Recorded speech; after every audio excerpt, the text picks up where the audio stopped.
ഖദർ വസ്ത്രം ധരിക്കാൻ നല്ല സുഖമാണ്. പ്രത്യേകിച്ചും കേരളത്തെ പോലുള്ളൊരു ട്രോപ്പിക്കൽ ക്ലൈമറ്റിന് ഏറ്റവും അനുയോജ്യമായിട്ടുള്ള വസ്ത്രമാണ്.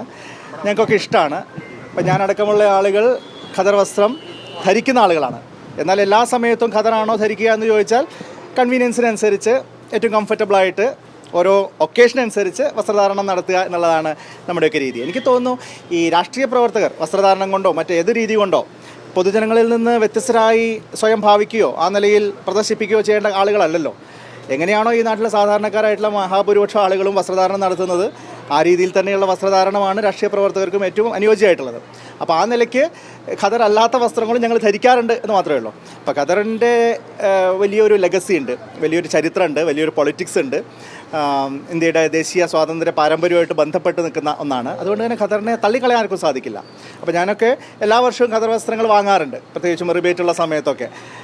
എന്നാൽ അതല്ലാത്ത വസ്ത്രങ്ങളും ധരിക്കാറുണ്ട് എന്ന് മാത്രമേ ഉള്ളൂ. അപ്പോൾ അതിനെ സംബന്ധിച്ച് ഒരു അമിതമായ ഒരു വൈകാരികവൽക്കരിക്കാനോ പ്രത്യയശാസ്ത്ര ശാഠ്യങ്ങളിലേക്ക് അതിനെ കണ്ണി ചേർക്കാനോ ഒന്നും നിൽക്കേണ്ട കാര്യമില്ല. ആളുകൾ അവരുടെ കംഫർട്ട് ലെവലിനനുസരിച്ച് ഒക്കേഷനനുസരിച്ച് സ്വന്തം ഇഷ്ടപ്രകാരം ധരിക്കേണ്ടതാണ് ഏതൊരു വസ്ത്രവും എന്നാണ് എനിക്ക് തോന്നുന്നത്. ഈ അജയ് തറ പറഞ്ഞത് സാമ്രാജ്യത്തിനെതിരെയുള്ള പോരാട്ടത്തിന്റെയും ഒപ്പം തന്നെ ഇതിൽ ഈ തീർച്ചയായിട്ടും പോരാട്ടത്തിന്റെ പ്രതീകമാണ്. അത് യുവതലമുറ അത് ഏറ്റെടുക്കാൻ തയ്യാറാകില്ല. ആ ആശയത്തെ പൂർണ്ണമായി തന്നെ നമുക്ക് ഉൾക്കൊള്ളേണ്ടതായിട്ടുണ്ടല്ലോ. ആ ആശയത്തിന് ഇന്നും പ്രസക്തി ഉണ്ടല്ലോ.